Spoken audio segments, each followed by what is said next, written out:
4. So, okay, I'd like to call to order the February 15, 2023 regular meeting of the Royal Oak Downtown Development Authority. First on the agenda is public comment. I'd like to remind you to come up, give us your name. So please stay within the 3-minute time limit. Just as a reminder to the board, also the public comment portion is, it's not a question and answer period for us as board members. If people who are speaking need information, then we would just direct them at a future date to Daniel, and Daniel will get them hopefully to the right people. That being said, we'll move forward with public comment. Is there anybody here today to address the board? Yes.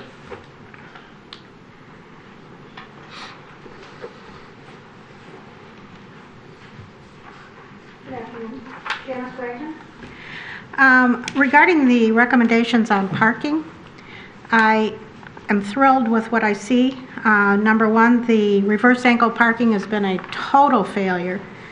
Anybody who's watching news, reading Facebook, talking to anybody, it's a failure. It definitely needs to be reversed back. And we didn't release any of the parking enforcement people from the police department, so you should be able to send them back out there to police it.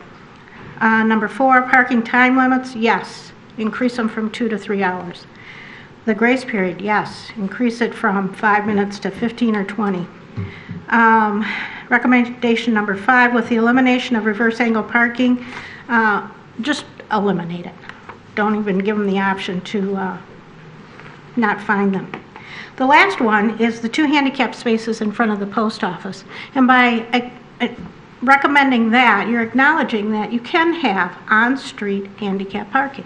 And you can. ADA allows it. There's no design specifications. There's ways you can do it that make it better for handicapped people to exit their vehicles and get up onto the sidewalk and access the buildings. And it should be doing that. Yeah, we should be doing that. Per Rich's document, one element to consider is having handicapped accessible spaces which are sufficiently convenient to various destinations. This means that where public off-street parking may not be convenient enough, handicap accessible spaces can be provided using on-street spaces. There are only 13 in the 18 core blocks that they define in their study. Only 13 in the entire area, but more than half of those blocks have none, especially the numbered streets and along Main Street. So that means that people don't have access to these businesses, and the businesses don't have access to the customers and the revenue that they would generate. Imagine you're handicapped, and I did this yesterday, and you want to go to Give Thanks Bakery or the Old Herman's Bakery.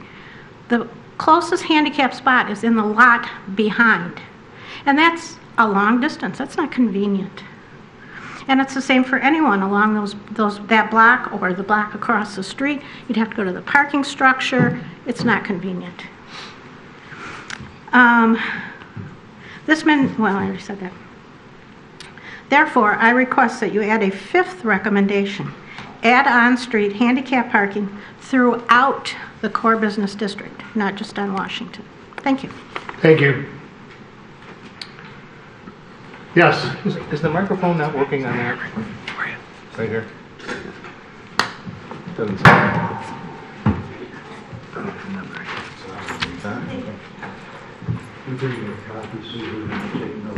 Sure. Thank you.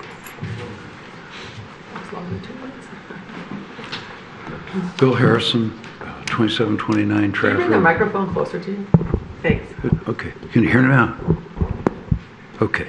Bill Harrison, 2729 Trafford, Royal Oak, and also downtown property owner. I appeared before the commission Monday night, and I'm just going to review the recommendations that I have parallel to what you've said. And It's encouraging that the city manager will include the DDA in working with the MPS to formulate recommendations by the city commission. By the second commission meeting in February to fix the system. And I said MPS, I meant DDA. The DDA, of course, is the parking commission. Time is of the essence now that MPS system has been expanded into surface parking. Expanding this MPS system to the surface lots voids any claim to eliminating the system due to non-performance. It was a bad move. Anyway, my recommendations are accept the DDA recommendations. Have the DDA hire Rich & Associates to monitor the MPS data and report monthly the change in the number of violations due to exceeding the new 20-minute grace period. Expand Rich & Associates MPS data monitoring to include the surface parking lots now that the MPS system has been expanded to include these surface parking lots. Place spots on TV and in print advising of the changes to the parking meter system that are being made to make it more friendly, user-friendly, and reduce the number of citations. Provide signs on Washington and Main similar to those in the surface lots that advise of the 20-minute grace period and the local phone number to call for assistance. I looked at the kiosk and I had to hunt for that small print. It's called the police department with a number to call. And without glasses, I couldn't have read it. Add larger and more prominent stickers on the pay stations with the local phone number to call for assistance, okay? Now, reestablish on-street parking ambassadors having properly identifiable jackets so that people know who they are. MPS said they were going to do that, never did it. Anyway, those are my comments, but in closing, I was a member of the DDA for 11 years, and of course I knew everybody. Now I only know 4 people. And it would be helpful, now that we have new members, if everybody would introduce themselves, what business association they have, or property owner, or if they're a resident in the DDA. The statute requires that we have at least one member that's a resident of the DDA. We used to have a large member, but I can't find that in the statute. And I understand there's one attorney on the board, and I welcome that. When all the years that I was on the board, we had at least one attorney. I think it's good business. Thank you. Thank you, Mr. Yes.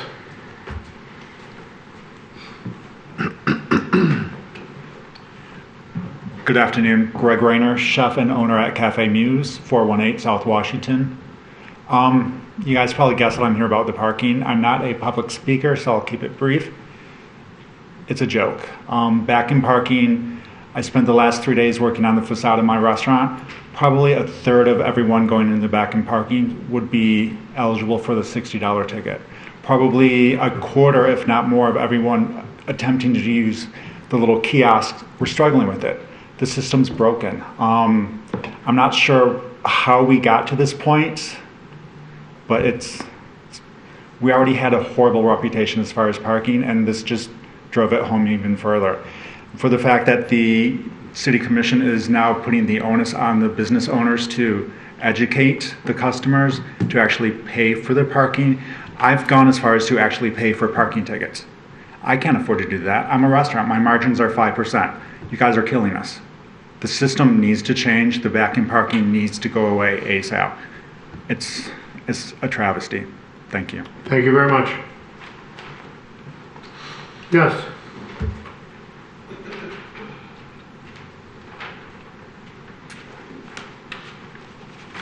Hi, my name is Monica Elledge Wilson. I am the owner of Blue Jean Blues. My establishment is on Washington, and I'm here again, most like everyone else here, to talk about this horrible parking.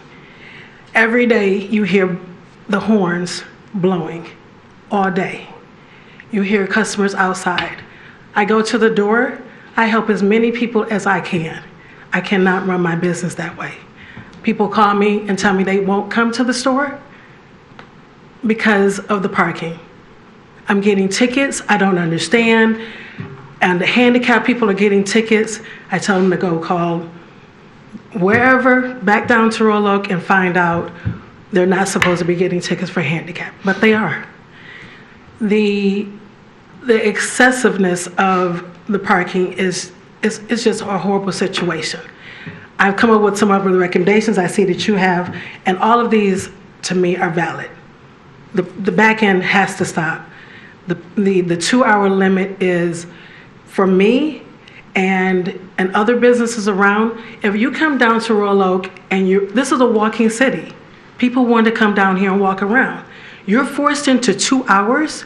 That means you can't go eat, or you just barely go eat and you run back to your car to go home, because that's what we're telling our people, our customers. As soon as you finish eating, go home. Don't come to the bookstore. Don't go to Trails. Don't come to Blue Jean Blues. Go home after you finish eating, or go home after you've come to my store. Don't go next door and have a beer or something to eat. Get in your car and go home. That's what we're telling our customers. These are our customers, not just mine, but Royal Oaks also. I don't understand why we can't use some of the downtown dollars to validate parking. Birmingham does it. They have validated parking for their customers. We will be willing to talk about doing that, but we have to come up with something else. This cannot continue to happen. We're miserable on our block. Miserable. I have gone out and pulled cards, credit cards, out of the machines. I've called the police twice to get credit cards out of those machines. I put money in 5,000 times for customers. Not literally 5,000, but it feels like it. And I've sat there and put money in, and money has keep coming back out. It comes back out because it won't stick. People get frustrated. They're upset, and my numbers are showing it. And we don't do something, we're gonna lose. My business won't lose, I'll just move. And that's what we're asking. You're asking all of these business owners to do, to move their business, because this system is not working. Thank you very much. Yes, sir.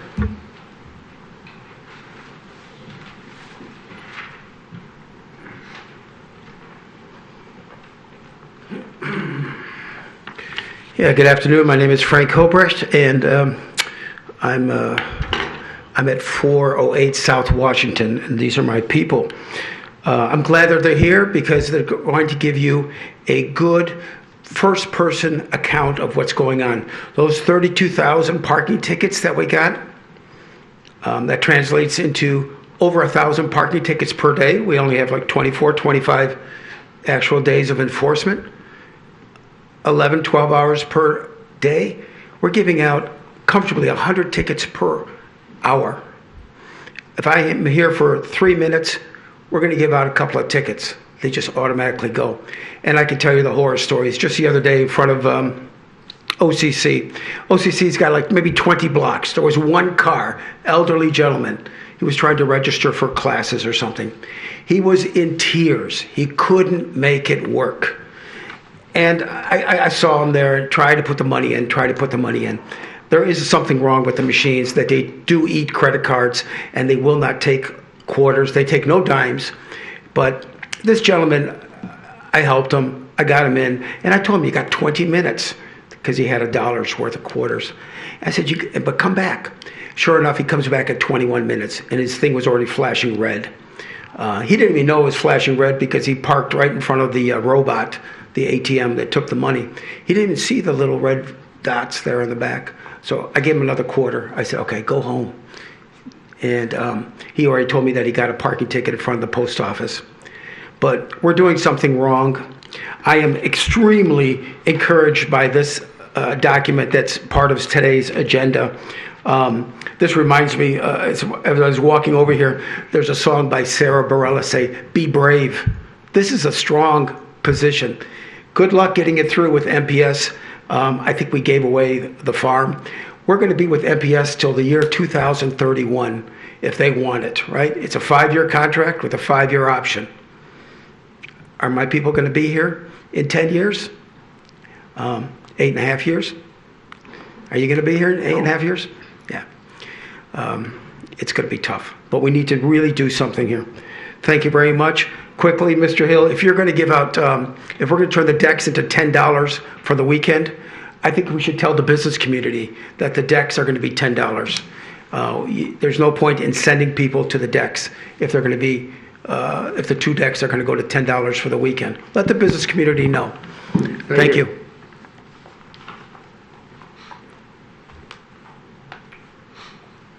Ms. Harrison.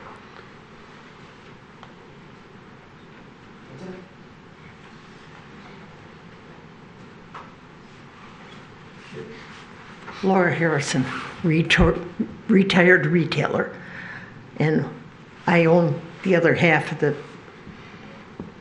buildings we own downtown. I'm not going to talk about parking. I've already did it. You've already heard how I feel about it.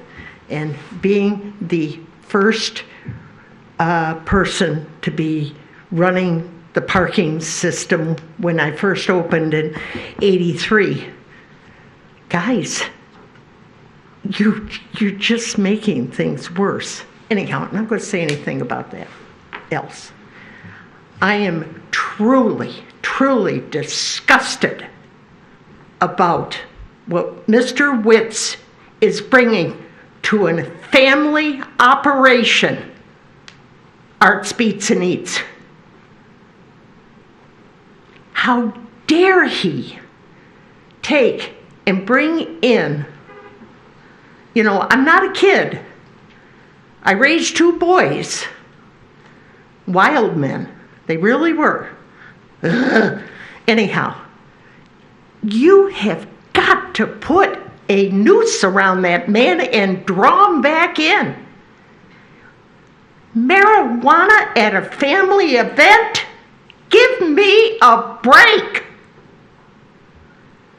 I'm disgusted. And somebody in this town, I'm going to say something, has got to grab themselves a set of tennis balls and do something about this. I left downtown because of Arts, Beats, and Eats and what he did to the downtown retail businesses. At one point, Washington Avenue had 95 retail businesses from the railroad tracks down to Lincoln. What do we got now? A dozen maybe? That's sad. That's pathetic. You've got to bring this man, rein him in. If he wants to do this, you tell him to open his tent at 8 o'clock at night when the kids are gone. Thank you. Thank you. Anybody else want to address the board today? I'm seeing none. So I will close public comment at this time. Move on with the regular agenda. Item number 3, approval of the meeting minutes from January 18, 2023.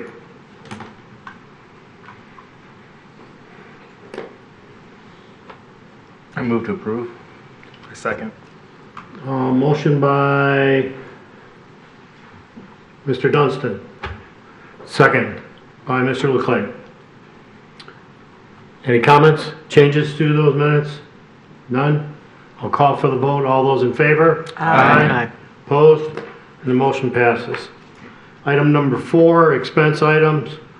These are our usual monthly expenses. These for the new members are just for your information to look at any time you wish. If you have any questions for staff, staff is available.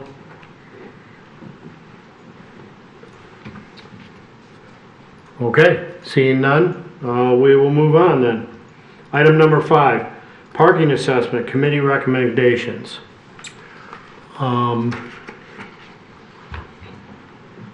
Mr. Twing, you want to lead us off on this? Certainly. You have a copy of the staff report in your packet. I believe both the Infrastructure Committee and the Marketing Committee looked at the parking assessment provided by Rich and Associates. Both committees primarily came up with the same set of recommendations. Those are outlined in the memo from staff.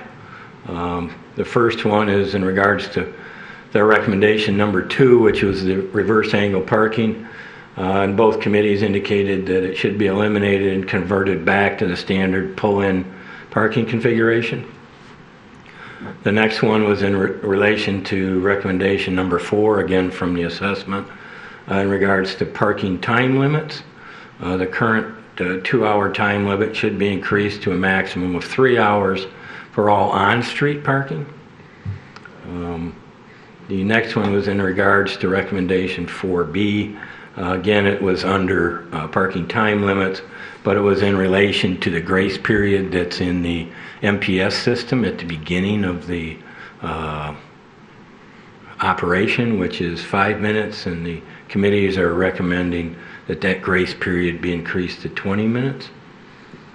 And then the last one was in regards to recommendation number 6 on enforcement.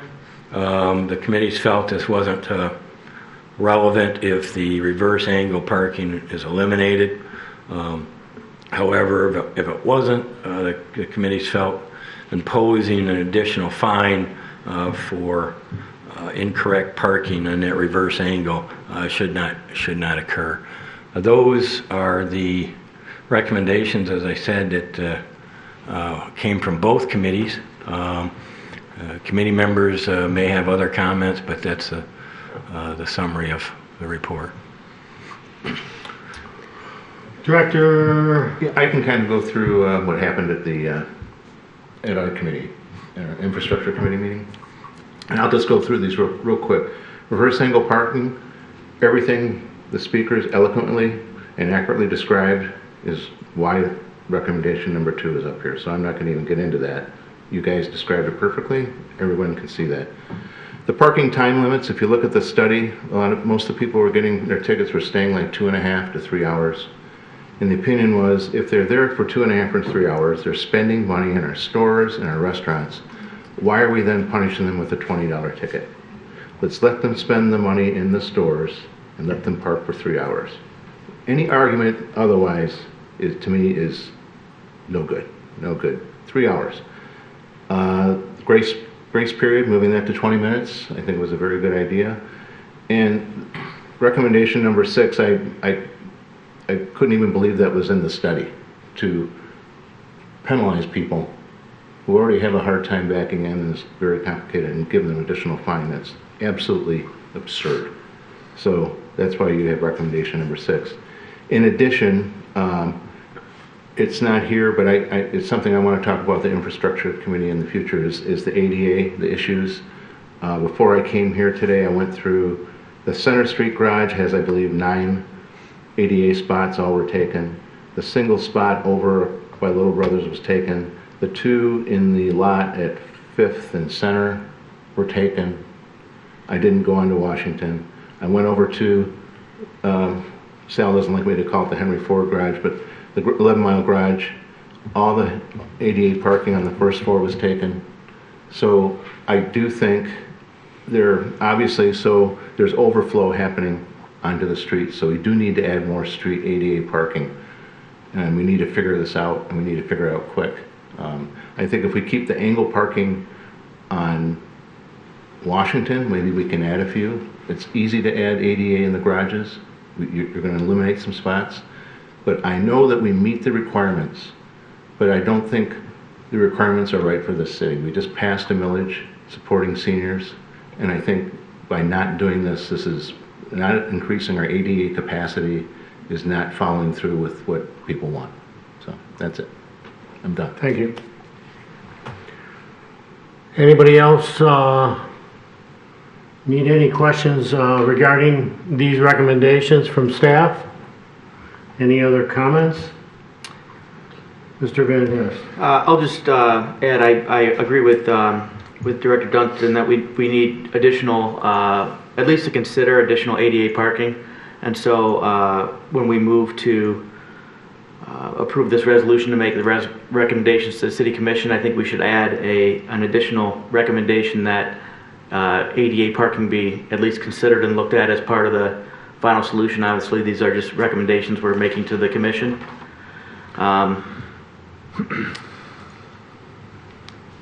Other than that, I think Director Dunstan captured our thoughts about each one of these recommendations that we made in committee. Thank you. Anything else? I got one thing, Mike. Yes. It was talked about, but I don't see it here, is the increased signage, right? I know we've talked about it, I know it's in the report. The increased signage is really important to help improve the overall process, and I just think that we should, that should be at least mentioned at some level. Well, the recommendations from the committee were only those items that were contrary to what the Rich study recommended. Okay. So all the rest of the recommendations that were in the Rich study, I believe each committee concurred with. So what you're recommending is the Rich study with these changes. Perfect. That helps clear that up. Thank you. If you go to page 10 and scroll down, it'll show you the whole list of recommendations. Right.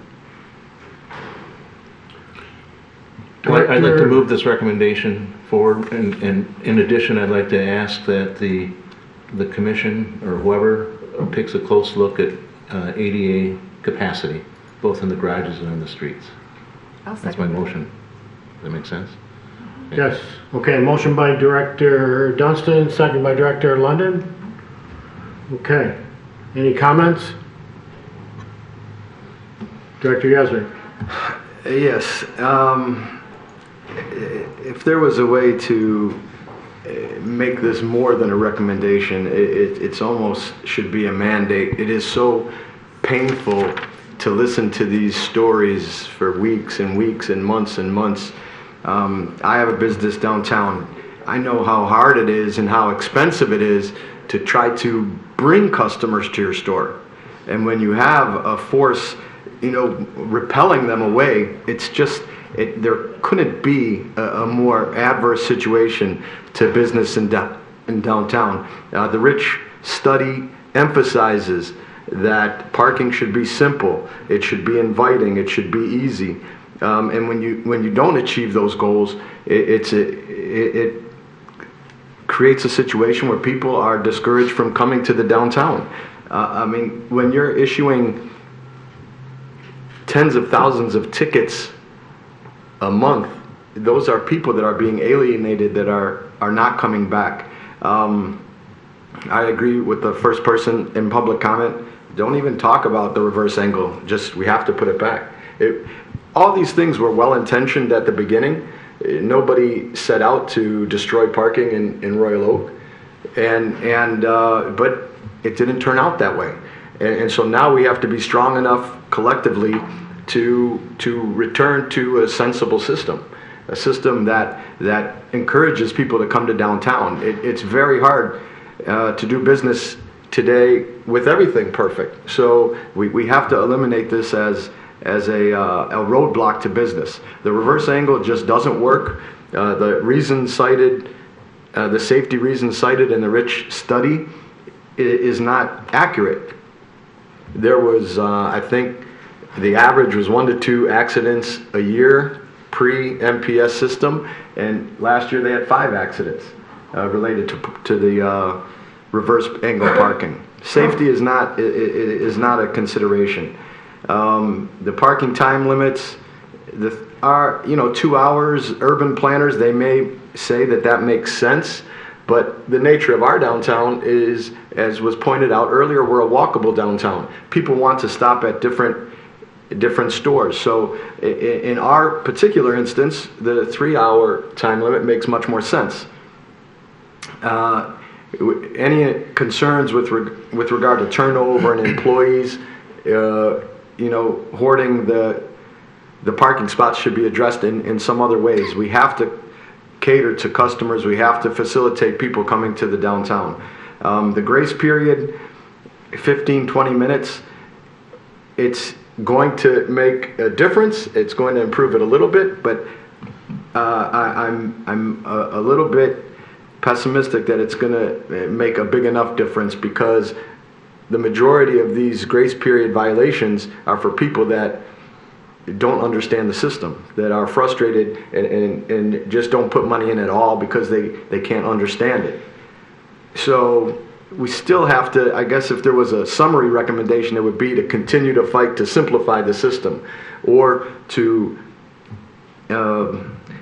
have more information out there to make the system more user friendly. We have to continue to fight to simplify the system, make it more user friendly for the people coming to Royal Oak. Thank you. Director London. I just want to thank all my fellow retailers, businesses on Washington coming, because I felt I was the only one fighting this battle here. When you said it's exhausting, it is exhausting every day to have to go outside and help people.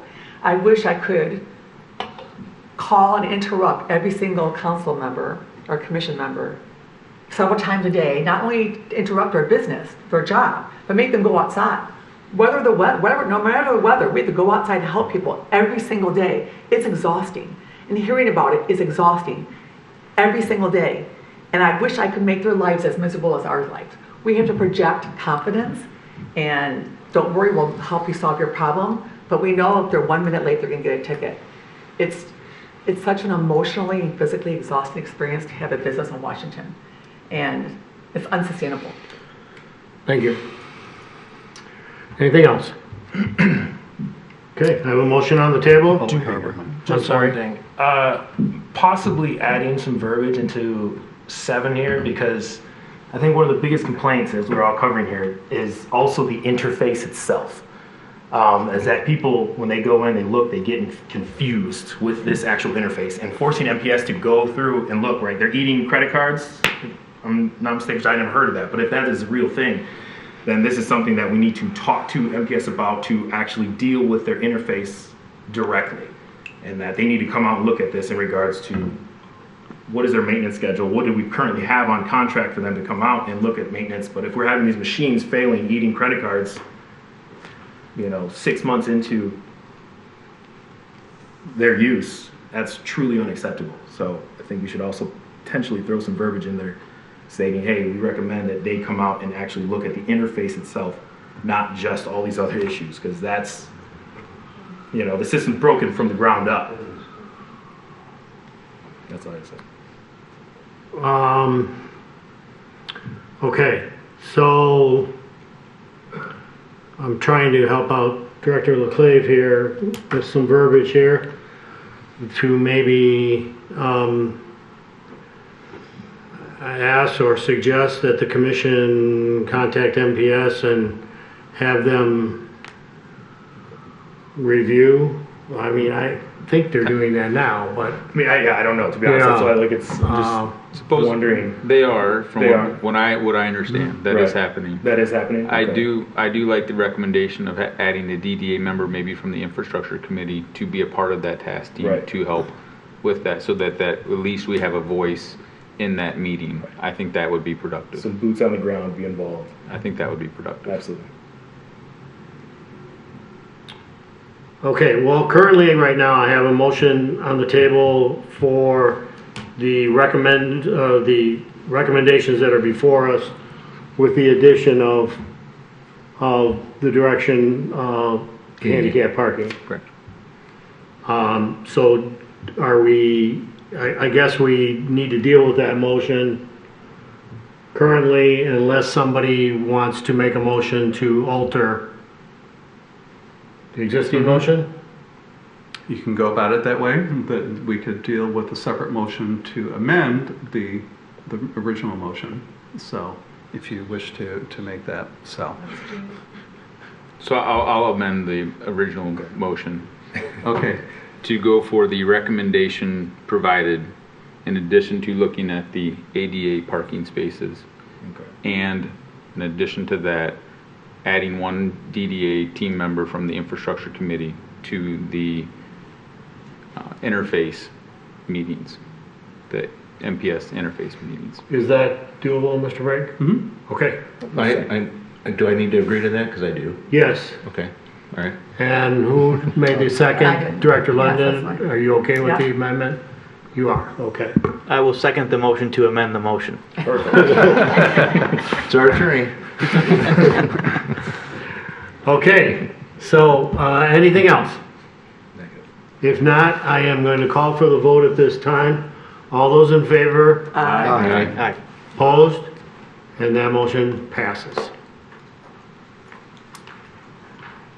Okay.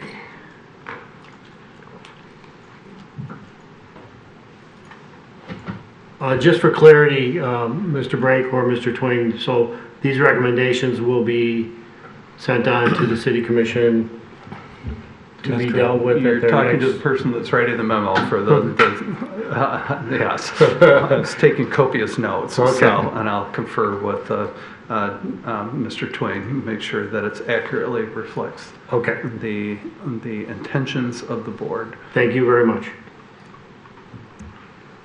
Okay, item number 6, 2023-2024 goals and objectives. Mr. Twain? Certainly. These goals and objectives are always reviewed by the DDA board on an annual basis. The board can accept them and renew them without any changes. If you have changes you'd like to make to them, you could either do it today or at next month's meeting. I believe they've been provided to both committees, and I'm not aware of any suggested changes coming out of the committee. But there is no rush to adopt them today if you still want to consider them further. At the end of the day, these are added to the city's budget document and included in there as well. I would simply need them in time for them to be included in that document. So with that, I'll turn it back over to the board if you and look for our direction on where you'd like to go. Okay, so I will tell the board, this is a document that we do review on a yearly basis that has to be included in, as Mr. Twain said, in the city's budget. We have referred to this many times. We have made changes in this a few times, not too many, but it's a document that's kind of important and does set the goals and objectives of what we're trying to accomplish here. So as Mr. Twain said, if you want to take time to read this on your own time, and then if there's something in here that you would like to see differently or make changes to, we could do that at our next meeting. I did have a question for Mr. Twain. If within these objectives, say we approve them as they are at some point, individual points we can go in and still tweak and make changes to, correct? Like Correct. I've got some ideas about the facade program, but I don't think that detail is needed for this. It's just, No. right, okay. Okay. Unless there's action for today, we'll move on. Yeah, I'll just put them on the committee agendas for March. And if there are no changes at that point, I'll prepare a approval memo for the March DDA meeting. Okay. Next item, 2023-24 Development Fund Preliminary Budget. Mr. Again, Twain? in order to submit materials and a budget to the city, which we are required to do on an annual basis, the board is required to submit it in a similar format that city departments are. That's why it's in the format that it's in terms of the first column being what are general ledger numbers or account numbers assigned by the city finance department. The second column is a description of what the task or revenue or expenditures might be. The third column is the current fiscal year budget, the one we're in. just simply to give you a reference of where we're at. The fourth column is a preliminary budget that's been put together by myself with input from Mr. Hill in terms of the events and other things. In terms of wages and benefits, those are provided by the finance department based on the staff salary and cost assigned to this fund. Some of those other line items are also provided there based on past history in terms of operating supplies and various other things. Some of the other ones that are listed in that fourth column are based on existing contracts that continue into next year. I have listed those in parentheses so you can see when they expire and why they're in there. I guess that's kind of the format for your review. Again, I'm not looking for an adoption today, but there are some things I would kind of like to walk through in the sense of to get your input so I know what to insert for various things. And in that fourth column, if you go down it, there are some projects in the current fiscal year that obviously won't carry forward. We'll finish them. They'll be done. Such things as the traffic signal mast arms, the Main Street replacement wiring area. So some of those you'll see coming out. Others you'll see in that fourth column I've indicated with a to be determined. And that's where I'll be looking for input from the committees as to do you want to continue with such things as the alley improvement program. There's no contract there to do anything, but do you want to continue some level of funding? So you'll see several of those as far as to be determined. Some of the ones like tree grates and replacement trees, I've already had input from the infrastructure committee or some of the committees, and they've indicated those are priorities of those, so I have inserted those at this point. Tim, can I ask a question? So not everything on here is actually contracted yet? No. It's maybe recommended, but it's not contracted? That's correct. Okay. Yeah. You still have to adopt it. The only ones that are contracted are the ones I've indicated that are under contract or that the contract's expired. Things like Spooktacular and the Jingle Event Parade, the marketing committee has not determined how they want to go forward with that yet, so I've left that as a to be determined. We do have some placeholders based on, again, discussions with Daniel about what he is planning for events and promotions for next year. So some of that's based on the input from where he's recommending the board go. Again, those would go through the committee. The committee has seen some of those, not necessarily all, but we will present that at March for your consideration. Lastly, I'll go back to the third column. I've highlighted some figures in blue. It's my anticipation that we are not going to either expend all of that revenue or receive all of that revenue. I think many of you are aware that the funds that you normally receive from Arts, Beats, and Eats are not going to reach $100,000 this fiscal year. So I've left that in blue, and that'll impact the budget. The red ones were like under contracted services.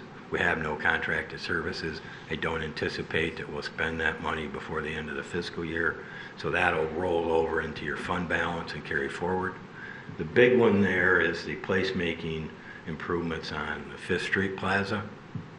I don't anticipate spending more than the design services that we have with Fleiss and Vanderbrook this year. So we'll spend about $70,000 of it roughly. And so the rest of that 1.2 million will carry over. So your fund balances at the bottom are going to affect that, and we'll adjust those going forward. Again, if there's any questions on this, I do have to submit this to the finance department in their timeline. So I am filling in blanks as we go forward. The City Commission does get to see it in terms of a review and approval, and then we'll have it back to you to finally adopt. So I want to get it in front of you, get any comments on the approach, or if there's things that you want to add to it or see, we'd like to know those. So again, my intention was to give it to you all today and then break it down at the committees at March and have a recommendation out of the committees to the board for the March meeting for adoption. Okay, that was the question I was going to ask. And I think that that's probably the best way for us to go about it is to get this back to the committees and have them look at the individual items and then give those back to you and have those prepared for the March DDA meeting. That being said, I don't know if there's any further direction that you need today. Only if there was some project that's in the mind of a board member that you want the committees to consider. The things that are in here have either been generated by prior discussions with the committees, Mr. Hill or myself, so if there's something brand new, that's the only thing I would like indication on. If not, we'll go forward with it. And just for the board's clarity, Mr. Twing, is if we move funding, if funding gets put into the fourth column and that money does not get used for one reason or another or in totality, it just carries over? Correct. Okay. And if an event doesn't take place for one reason or another, it would just carry over till the following fiscal year? Right. Okay. Anything on anybody's mind of importance to check with at this time, knowing that we will be reviewing these at the committee level? Okay. Then I think we'll just leave it at that and move on. And we'll bring this back for at the March DDA meeting for approval. That being said, we are down to our final agenda item, reports. Mr. Twing, did you want to comment on these, or? I think the only one that Mr. might Hill? be worthwhile to comment is the parking rate for the winter blast. I think the report that went to the commission, and Mr. Brake may have more information, talked about a $10 rate, but I believe it was $3. Correct, right. Yeah, so $3, that'll be on Friday evening, all day Saturday, but there will not be charge on Sunday. And the rationale is, and I noticed that from coming to the event last year, is that the number of people that are in the parking garage, that if you're paid to leave, that cars were stacked up several levels, and it's kind of cumbersome where you have to pull over, go to the pay station, get back in your car, pull out. So there'll be an attendant from Parkrite that would take that fee. And the police department through the parking division is also working with Henry Ford. So if there's individuals that have medical appointments, that they will not have to pay that fee. So this is a standard arrangement that we do during Arts, Beats, and Eats. But establishing a fee, and we'll see what the numbers are, the individuals that come in relative to the cost, because there's an additional cost. And again, this is paid for by the parking fund, not by the DDA, but for the employees of Parkrite, that would be the parking attendants, if you will, taking the payment to go into the parking garages upon entering. So that was the decision at Monday night's City Commission meeting. For people who have a pass for that parking structure, do they still have to pay? That I would defer to Mr. Twing. I'm not sure how that works during Arts, Beats, and Eats. So if you pay a monthly pass, is what Director LaClay was asking. I'm not 100% sure. Do know, so during Arts, Beats, and Eats, what they do is you'll go to the Hearts Pizza Needs group, and they'll give you passes for a local or a separate, yeah, a different lot. And you can have a certain amount of passes for whatever lot is closest. But at the end of the day, you know, business owners or people who have a permit, they can get still free parking for that. So honestly, for the case that if you have a, you know, a parking pass for that, which is just the, you know, the little card that's in your wallet, if they show that, ideally speaking, then, you know, they should have access to that structure because they ultimately paid for it monthly. Yeah, we can check on that, and that'll be communicated by either Mr. Twing or Mr. Hill.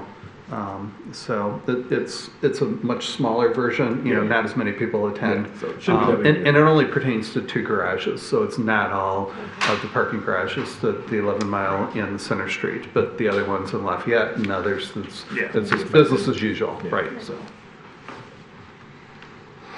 Okay, the remainder of the reports are for the directors to review at your convenience. Is there anything else to be brought? Yeah, I have a couple things. Yep, Director Dunstan. The 100 hour, we got 100 hours, winter hours from Roy Free, right? Yes. Have we used any of them yet, do you know? We used some on Monday of this week. Okay.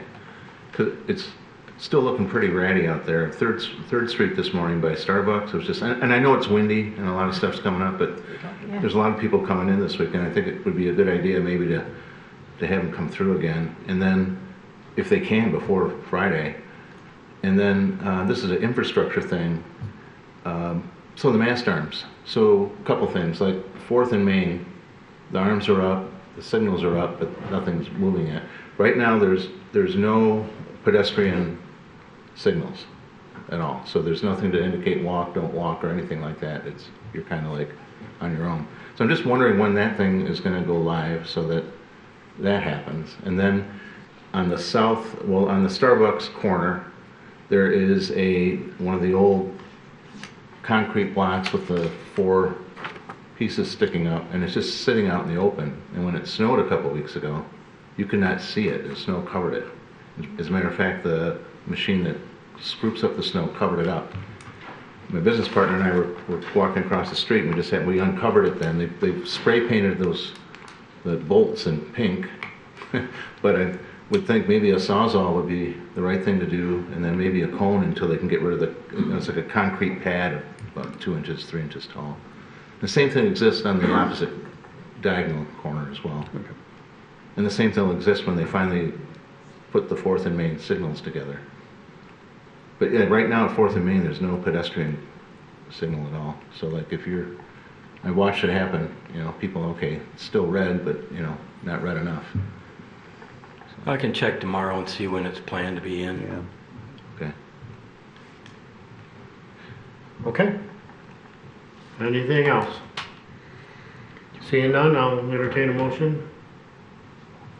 Motion to adjourn. A second. Motion by Director Yazbek, second by Director Craig. Any discussion?